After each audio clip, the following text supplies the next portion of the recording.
Kamusta ka na? Ayos ka lang ba? Happy ka ba? O sad pa rin ba? Kaya't halika na, sumama ka na selfie na, groupie na at iba pa. Bata matanda, biyuda at biyuda, may asawa man o kaya'y wala. Sama-sama tayo'y maglakbay, dito ka na, di ka na mag-iisa. Bebop, bebop na tayo, bebop, bebop na. Let us be hip and let us up, tara sa munting tahanan, tahanan ni Kristo.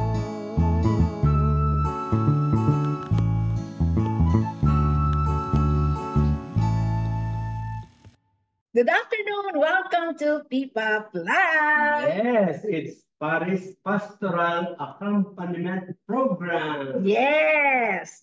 So, ngayong hapon na to, ewan ko bakit ang saya-saya ko. Ba't kaya ang saya-saya ko ngayon? Kasi kaninang umaga, di ba? Oo, Nag- celebrate tayo ng Mother's Yay! Day. Yan. Yan. So, hindi mo na ako maglalaba, hindi mo na ako magluluto. Magluluto, ikaw naman talaga. Ako lahat magtatrabaho ngayon. Yes! Pati- Pahinga! Pati masahe, whole day. Wow! Sabi niyo, ay, kayo po yung witness na sabi niya, masahe whole day Susumbong ko sa inyo pag hindi niya ginawa yan. Masarap to magmasahe. Yes. Up to sawa. Okay, sige. Ay, teka muna. Ano? Meron lang akong dala-dala. Dala-dala. Anong dala mo? Problema? Huwag problema. Malagay dito, straight forward. Straightforward? Ano I yan? want to give it straightforward to you. Naku may surprise pa ko noon. Kaya hindi naman siya umalis kanina. This is Naku nga. a symbol of how you take care Wow! of your children. Yeah. Wow! Pakita Ikaw natin. ito. Ikaw ito na, ayan, tingnan mo naman kung gaano siya ka-close doon sa kanyang anak. Ayun ito ako, yung pula. Yan. Tapos may mga baby na bird. Yeah. Birdie. Oo. Birdie ba tawag sa maliit? Kaya yung mga Thank you. Thank you. Tamo, sasabihin ko pa kiss. Mamadali ka. Ano ba madali? Teka. Bakit ka kailangan agad-agad? At meron pa bang, may ano pa yan? May dedication? Sige nga, ano naman yung dedication mo? Actually, this is a symbolism. Yung mga ibon, kung paano nila alagaan, kung paano nila protektahan yung kanilang mga anak. At yung kanilang pag-aalaga ay talagang nararamdaman ng mga anak. Hindi ka pareho namin. Alam mo, Kami kasi hindi nararamdaman. Nakakatuwa kasi imagine mo, hindi mo, yan yung nakuha mong symbolism na yung sa birds. Hindi ba naalala mo kasi dito sa bahay namin, ang dami yung puno dito. Meron hong nahulog na ibon. Wala siyang nahulog siya sa parang puro wall. Sa airwell natin. Oo. Wala siyang aakyatan. Kaya parang ang ingay-ingay, ano ba yun? Yung pala yung nanay talagang pabalik-balik siya. Oh, yeah. Hindi siya mapalagay. Sabi ko, ang dami, may ibon na lumilipad-lipad. Kung ingay, dito sa airwell. Yung anak niya nahulog doon. Awa talaga kami. Kasi hindi naman namin alam kung paano namin ibibigay. So nilabas lang namin, hindi na namin alam kung Hindi namin kung sasaluhin niya. Talagang, at saka ang napansin ko din sa mga ibon na kung mag-alaga, kasi alam nila kailangan matutong maging independent. So, ang ginagawa, inaalalayan nila habang lumilipad, pinapabayaan nilang lumipad. Talagang tip din talaga sa ating mga nanay yun, no? Na pabayaan din natin maging independent yung ating mga anak. No? Saka sila, talagang ginagamit yung katawan nila to protect yung kanilang anak. Totoo. Para i-warm, maramdaman yung init, pagka giniginaw, talagang yung body nila ang ginagamit. Sila, no?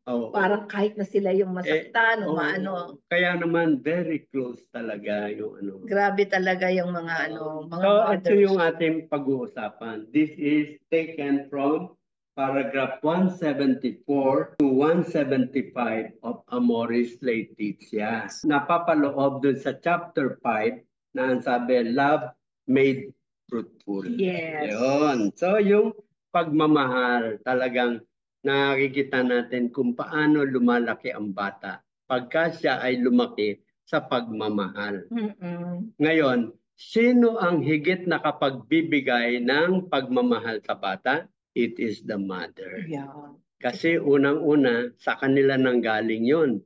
9 months na very close talaga sila nung kanyang ina. Alam mo yan, yung nag-i-interview siya dahil merong mga applicants doon sa trabaho na yon. Trabaho na ito, 24 hours. Ano ang description ng kanilang trabaho? Wala. Kung ano ang kailangan. Ano, ganito, iutos. Tapos sabi, ang pinakauli, sabi, may sweldo ba? Wala. Biro mo trabaho na 24/7, kahit ano, itanong mo, at pinakahigit sa lahat, walang bayad. Libre. Eh ano, sabi nung nag-a-apply, eh ano po yun? Nana, housewife. Grabe talaga, no? Pag-imaginein mo talaga yun. Eh, lalo pa ngayong panahon ngayon, din ano, nagtatrabaho na ngayon ng mga nanay sa office. Dati kasi nung panahon pa ng nanay ko, siguro, no? Although ako, hindi rin ako nagtrabaho, hindi sila nag-work sa bahay lang, kaya nga housewife, doon kinuha eh. Pero ngayon, housewife tsaka nag-o-office na rin siya. Kaya kung talagang natupad pa rin yung pagiging housewife at nag-o-office pa rin siya, ay doble na corona nun. Diba? Na doble. Ito yung statement ni Pope Francis. Kung paano niya describe yung mother, kung ano yung nagagawa ng mother sa isang pamilya. So, mothers are the strongest antidote to the spread of self-centered individualism. So, it is they who testify to the beauty of life. So, ano ibig sabihin nun? Yung mga ina ng tahanan, siya yung parang naalis nila yung pagiging self-centered nung kanilang anak. So pagka lumaki yon, they would remember na mas masarap pala yung ganon, that you who give the care, yung tamang pag-aalaga sa anak, tao na naipadala sa kanya para kanilang alagaan, di ba? Kaya nga, ang sabi rin dito, sila ang nagpapatunay ng kagandahan ng buhay. Amen. Diba? So despite na hirap, sabi nga, sino mag-a-apply doon sa trabaho na yon? Eh, nanay lang ang pwede makapag-apply doon. Siya lang ang qualified. Wala, siya lang pati ang mag-a-apply doon. Wala nang iba. Di ba? Yeah, meron din akong dagdag dyan. Eh, ang title po natin kasi, di ba kayo nagtataka? The Antidote. Alam mo ba ibig sabihin ng antidote? Yan po yung gamot sa pinakamahirap na sakit. Kapag kunyari, nakagat ka ng ahas, antidote lang pong pwede dyan, no? Yeah. Yung anti-rabies pag sa aso, hindi mo siya pwedeng bigyan ng kahit ano na gamot.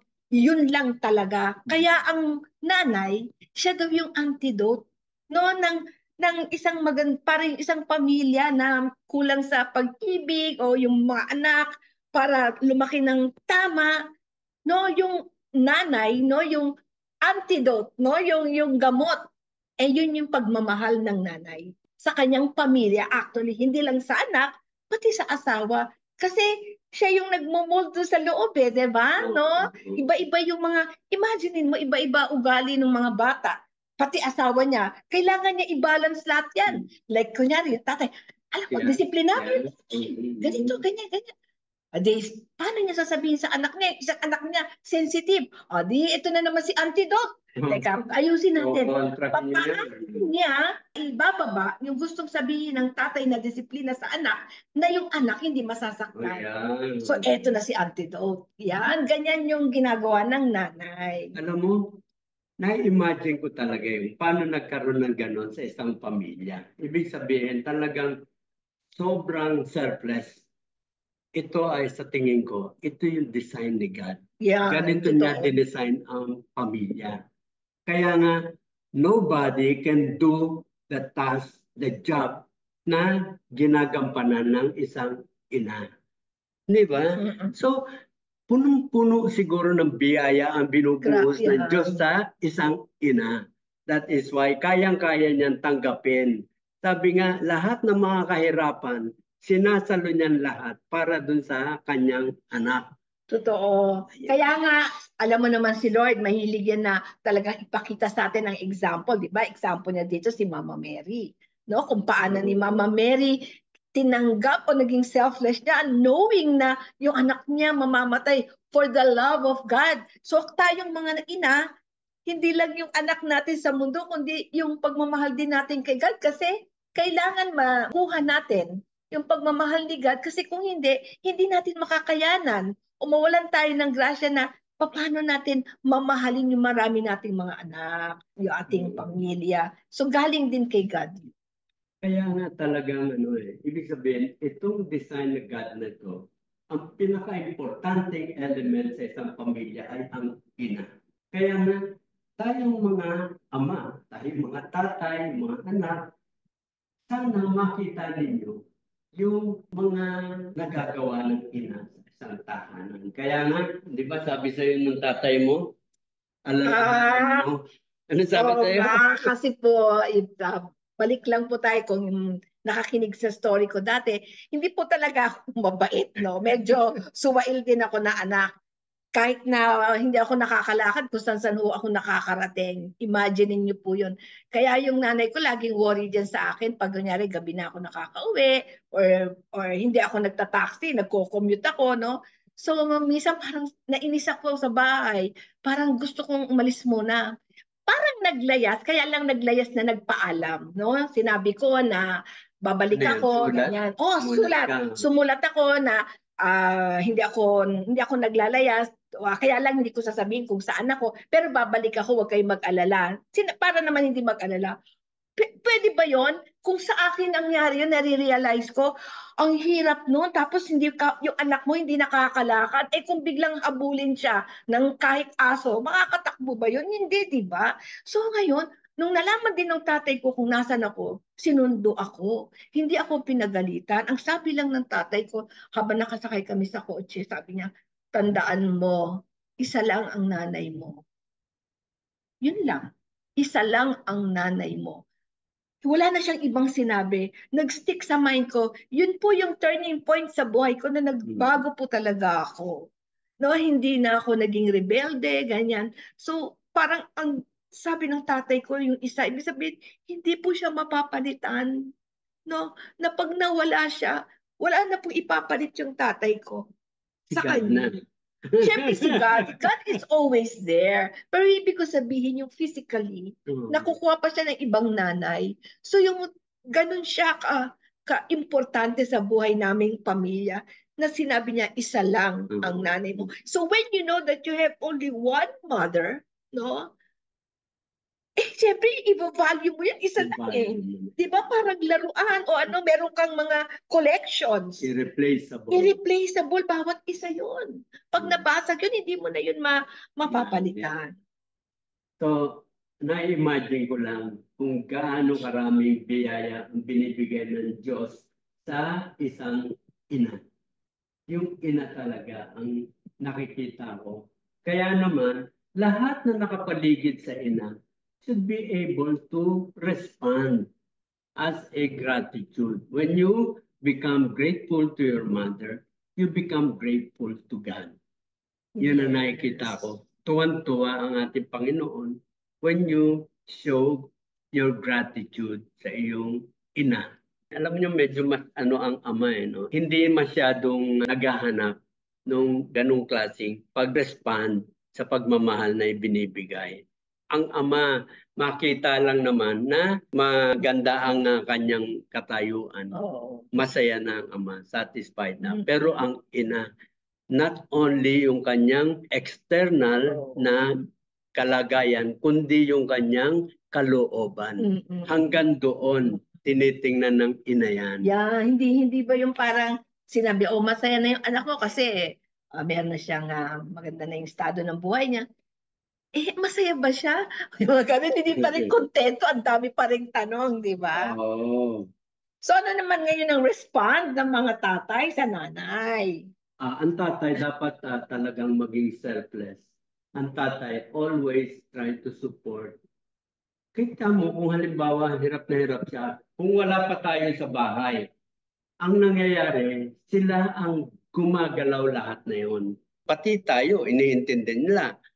Pagdating doon, hahanapan mo pa ng pagsilbihan ka na, asan na yung pagkain? Asan na yung pagkain? Ano ba yung naluto dyan? Galit ka pagka yung hindi mo nagustuhan yung pagkain na inihanda?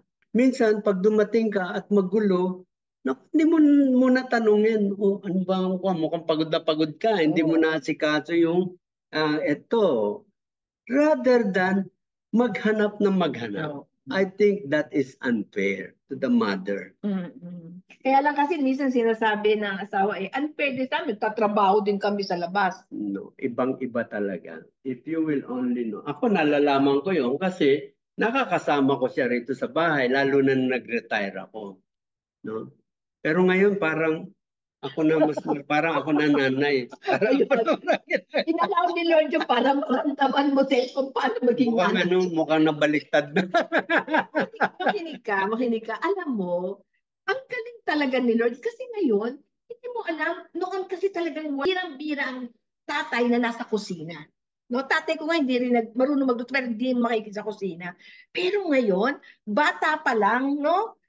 Marunong na sila magluto yung mga batang lalaki. Mas magaling pa nga minsan sila magluto eh. Alam mo, merong twist si God minsan eh. Siguro pinapa-experience din ni God na i-feel nyo, no? I-feel nyo yung how it is to be a mom and a dad at the same time and a dad and a mom and reverse, no? Diba? Kasi ang mom naman, minsan nagtatrabaho din, diba? Minsan yung tatay ang mas nasa bahay ko. So siya ang nagluluto. Yung nanay naman, siya yung nasa labas. Yeah. So, ang ganda kasi, kung pareho ninyong ginagawa, nagkakaintindihan kayo at nagja-jive, no, yung ano nyo. Nung panahon noon, talagang, doon nga, grabe, talagang hiwalay na hiwalay eh. Hindi talaga pwedeng magtrabaho, sa bahay ka lang talaga, ganon. So, ngayon, ina-adjust na rin. Sana yung pagka-adjust ng mundong ito, maganda, di ba? Hindi yung nawala na, no? O kaya ipinagkaloob na sa katulong. Anyway, isa pa, pagka nagkakaroon kami ng sharing, ano ang naituro sa ng magulang mo? Actually, ang laging na-share nung bata, yung naituro nung nanay niya sa pagdarasal. Kung paano mapalapit sa ating Panginoon. Di ba? Yun ang madalas kong naririnig. Bihira akong marinig na yung tatay ang nagdala sa kanya palapit sa ating Panginoon. Mas marami ko narinig na yung nanay talaga.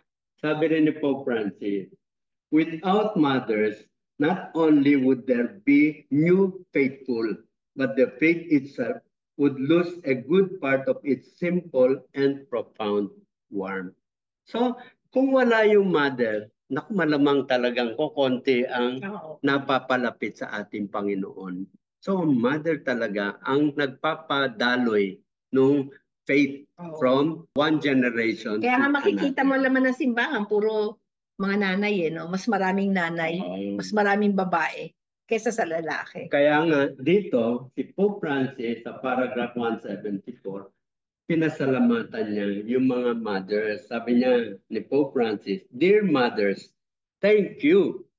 Thank you for what you are in your family and for what you give to the church and the world. Yan talagang nagpasalamat si Pope Francis. Okay. Ayun sunod na. Sumunod sa paragraph 175. Anong sabi? A mother who watches over her child with tenderness and compassion helps him or her to grow in confidence and to experience that the world is a good and welcoming place. Yes. So, ang mother ang nagpapadama nito sa kanilang mga anak na ang ganda ng mundo. Yeah. The world is a welcoming place. Yes, meron akong sharing dyan. Okay. Kasi di ba sabi yan, a good and welcoming place. Ibig sabihin lahat po yun, no? Yung pananaw, lalong-lalo na yung pananaw ng anak niya sa pagkakaroon ng pamilya. Yeah. No? So, uy, bida ka dito. Kasi nung na-meet ko si Jun sa choir, alam ng mother ko yon, ano, immigrant po ako. So, nasa States ako noon. Pagkatapos, si TJ po pangalan niya sa simbahan niya kasi Tito Jun po yung tawag namin sa kanya. So, nagsusulat siya sa akin araw-araw. So, nakikita ng nanay ko yun. Sabi, uy, may sulat ka araw-araw kay TJ ah. Oo, bakit? Sabi niya, lumiligaw ba sa'yo yan? Sabi sa akin gano'n. Sabi ko, hindi. Magkaibigan kami eh. At ano namin yan eh, may asawa nga yan eh. Sabi ko pa, sabi mo, hiwalay na yan. Di ba 15 years na hiwalay yan? Oo, pero sana yan ang maging asawa mo. Biruin mo sabi niya yon. Tapos sabi ko, sabi ko gano'n, di pinabayaan ko lang yon. Pagkatapos, yan yung sinasabing minsan, ang nanay, mayroon siyang intuition ba, na kung sino yung magiging maganda para sa anak niya. No, hindi naman lahat, pero karamihan. Kaya nakikinig din tayo minsan sa mga sinasabi ng magulang natin. Oo, isa pa rin sa grace or yung parang power ng Oo, anak, parang ng mga ina. O parang may intuition sila. Alam mo naman yung material na intuition tsaka yung talagang pure, no? So, meron pong gano'n. Kaya yung nanay ko po, siya po yung nagbigay sa akin ng gano'n. Kaya nung kami na ni John, talagang hindi rin ako nagdalawang isip kasi sa kanya nang galing eh. Sabi niya, sana yan maging asawa mo. So yung ginagawa ng ina sa kanyang anak, yun ang nakakatulong para tumaas ang kanyang paningin sa sarili niya, self-esteem.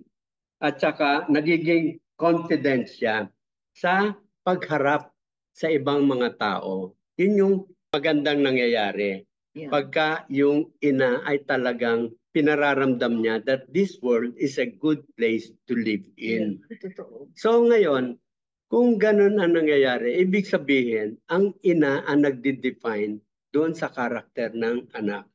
Oo. Hindi ba? Totoo yan. Kaya yung mga ina, Mana-mana. Mamamana. Ako dami kong kwento, no? Kasi 6 kaming magkakapatid, tapos very close. Close kasi talaga kami. Hindi, nung maliliit pa kami, hindi kami yung nagkukwentuhan, hindi. Nung high school, wala nga kami alam nung mga high school kami. Pero nung maliliit pa kami, naglalaro kami sa kwarto lang, nagbabahay-bahayan kami kasama namin mga kapatid namin.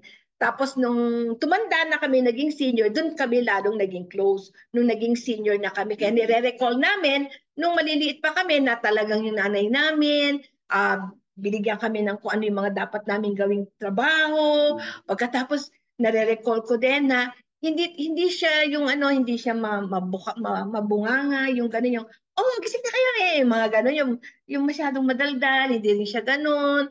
Pagkatapos, hindi siya yung overprotective, gano'n.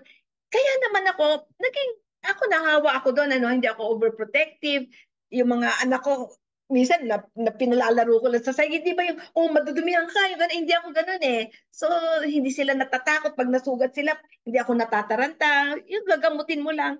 So, nadala ko yon sa nanay ko. Tapos there was a time pa, pag kunyari, tatay ko talagang stricto. So, yung nanay ko yung nagiging in-between, kalaya ng nanay ko. Yung nanay ko, ano tawag doon? Yung, sige, pumunta sabihin sa mo. Consentidor. Kasi nakikita niya na ayaw naman niya na masyadong mahigpit, no? Parang bibigyan ka lang niya na, sige, gawin mo yan, pero ay, ingat ka lang kasi papa mo, ganyan-ganyan. So, hindi kanya pinagbabawalan. Binibigyan kanya ng freedom, pero may limits din. So, para sa akin, naging maganda yon. Kasi hanggang ngayon, dala-dala namin. Tsaka ang advice ko rin sa mga parents, sa mga moms, basta sige lang, gawin nyo lang yung tama. Alam naman natin kung ano yung tama at mali, makikita nyo parang hindi ginagawa ng anak nyo, pero you continue to do it and lagi mo din siyang nasasabihan, no?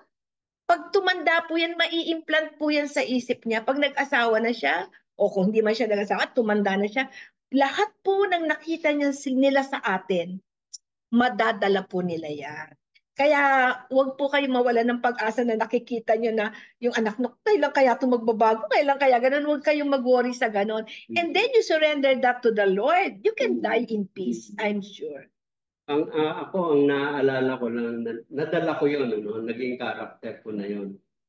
Mga salita lang, isang salita lang ng nanay ko, yung huwag kang maging maisip. Yun, ibig sabihin, gawa ka ng gawa, huwag mong tinitingnan yung iba Kung hindi sila gumagawa, ako lang ang gumagawa sa bahay, huwag kang maisip. Just do what do you think is the proper thing to do.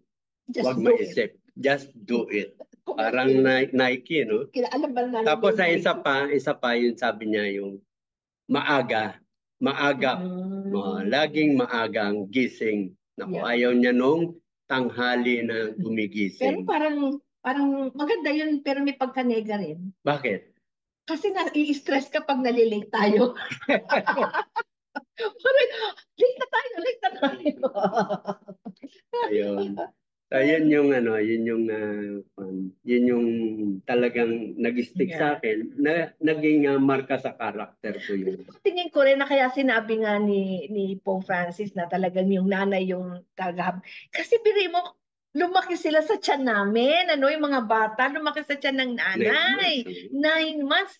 Tapos, ilalabas mo yung labor, may pain, meron sakripisyo. Kaya naman, paglabas, tuwang-tuwa kami na, ay, naku, lumabas na. Hindi tuwang-tuwa naman. So kami naman ngayon, love na love naman namin yung anak namin. Tapos hindi pa yun. Padededehin mo pa yun, aalagaan mo pa yun hanggang sa lumaki. For all you know, kahit ngayong mga college na o may asawa na, at magtatanong pa rin sila sa iyo. No, hindi pa rin nawawala yung relationship. Kaya siguro talagang ganun. Yung lalaki nagtatrabaho, kami nagtatrabaho, nag-aalaga. Kaya ganun talaga ka-close ang ng bata sa nanay. Kaya minsan yung mga tatay, wag silang magsiselos, di ba? Kasi iba yung pagmamahal ng bata sa tatay, iba rin sa ina. Minsan kasi nagiging cause din ng away ng mag-asawa yun eh. Parang bakit mas mahal ka ng anak mo kaysa sa akin? Syempre nanay ka di ba? Normal yun.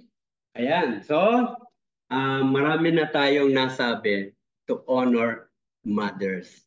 Lahat ng mothers, we thank you. Sabi nga ni Pope Francis, Dear Mother, thank you. Dapat talaga itaas natin ating mga ina. They are the most important element sa isang pamilya. Yes. Amen. So again, happy Mother's Day. And then next month, Father's Day naman, di ba? Tama ba? Wow, ikaw naman ngayon. Tahimik lang kami. Tahimik lang kami. Ano regalo ko sa iyo? Babalot ko na lang yung sarili ko. Sige. Okay. Hindi pa ako binati ng Happy Mother's Day. Oh, thank you very much. Happy Mother's Day. Yay! Thank you for taking care of my children. For being a mother. for being a mother. Thank Dalawa you, na Lord. kami. Yes. Okay. Okay, see you again. Bye. Bye.